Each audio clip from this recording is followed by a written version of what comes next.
Okay, so the summary of learnings.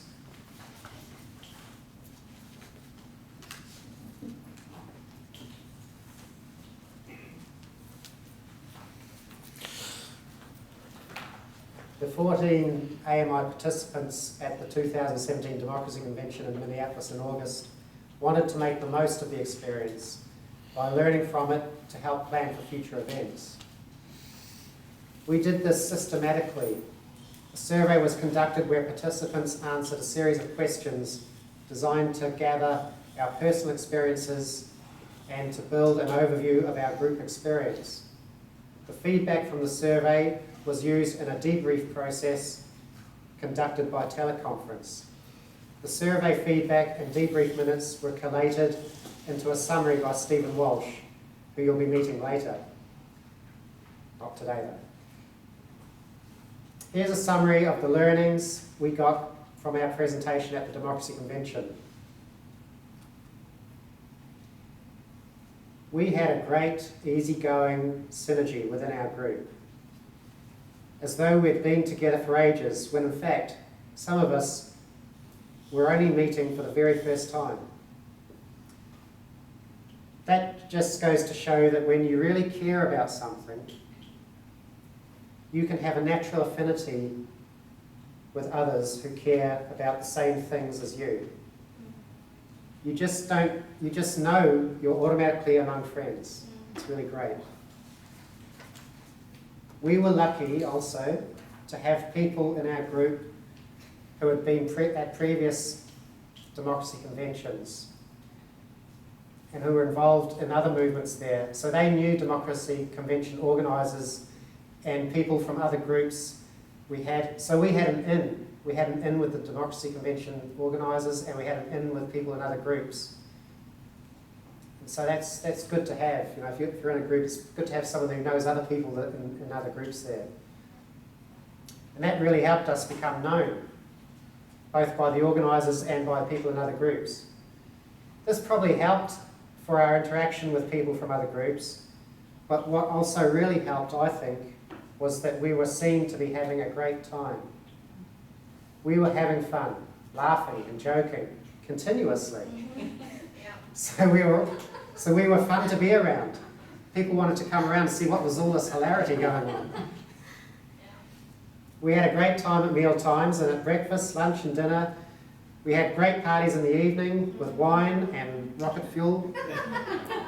We laughed loudly. We were very lucky to have someone who prepared skits for us to practice. The reenactment of these skits during our party sessions made our laughter go off the Richter scale. But as well as playing, we also worked well. We were well organised. We had a table at the marketplace, that's what they called it at the Democracy Convention, the marketplace of ideas or something. And we were lucky to have people who were willing to stay at our table a lot of the time to be the face of AMI to passers-by, while the rest of us split up and went roving in the field at the various workshops and plenaries that we were personally interested in going to. We went to what we were interested in, and people could see that we were interested in a lot of different things. We were interested in their things. We were seen as real, genuine people. Not people there on an agenda with a one-track mind. We were multi-dimensional. Because we were interested in them, perhaps they were more likely to be willing to be interested in us. And because we had so many people, we were seen all over the place. People were saying, "You guys are everywhere." And we were. We now have a long list of great contacts with leaders and representatives from all sorts of groups, both people giving workshops and people in the audiences that we were sitting next to. We can now follow up on these contacts to build relationships which may turn into strategic alliances with other groups and movements. Our strengths. Our main strength was our commitment. We had a big number of people there, and we put a lot of groundwork to prepare for this, and it paid off. It wasn't perfect, but our preparation was sufficient that we knew what we were doing. This was backed up by solid content knowledge. So we not only knew what we were doing, we knew what we were talking about as well. And this showed in the depth of knowledge we exhibited in our presentations. What we need to improve on, we found that even though we thought we had developed some simple introductory material, we found that we needed to be even simpler, more concise. We needed to use more pithy language. We need to develop elevator speeches to explain to people in a very short time and make it have an impact on them so they want to learn more. Because I don't know about you guys, but if you mention money or monetary or something like that, people's eyes go, like it's like a barrier comes down or something. It's a strange phenomenon. We need to develop an introductory 101 material. Because for most people, they're hearing this stuff for the first time. You know, like Sue was saying, why we're not taught this stuff at school? You know, why aren't we taught this stuff in school? We need to develop packs of material that relate to problems that a lot of people are concerned about, like the environment, sustainability, inequality, human rights.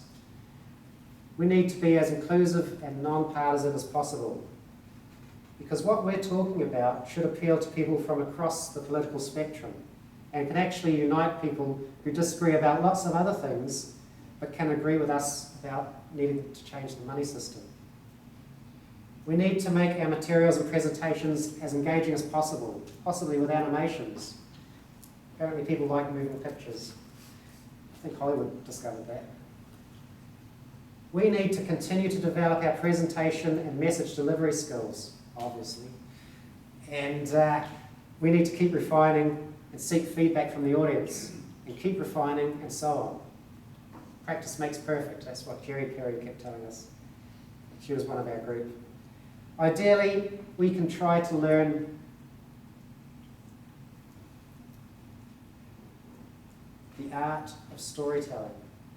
Some of our group met some storytellers there, and I've had the privilege of meeting a professional storyteller, and it's quite an amazing experience. A really skilled storyteller can somehow, it's almost like hypnotism, they can take your imagination and place you in like a waking dream where you are actually imagining what they're telling you.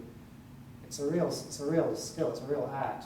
And if we can do that, I think it'll help to sort of break down this barrier that comes down in front of people when you start talking about money and monetary whatever.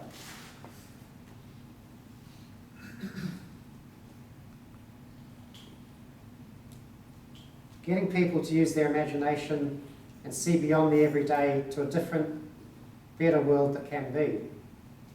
You know, it's like imagining a better world and putting yourself in there and thinking, yeah, I want this. We need to develop better Q&A techniques so that the audience get the most from us and we get the most from the audience.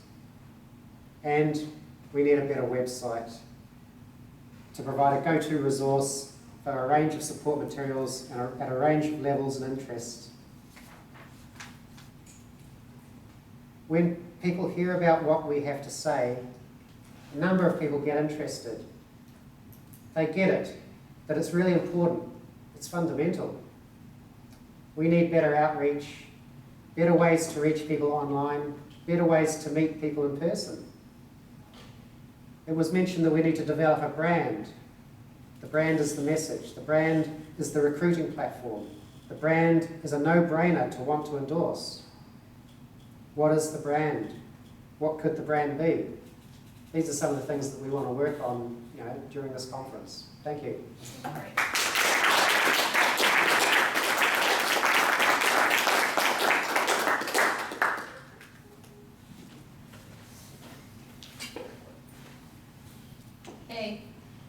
So you got to hear about the learnings, and now you're going to hear some of the stories from the people who are actually here, or actually there.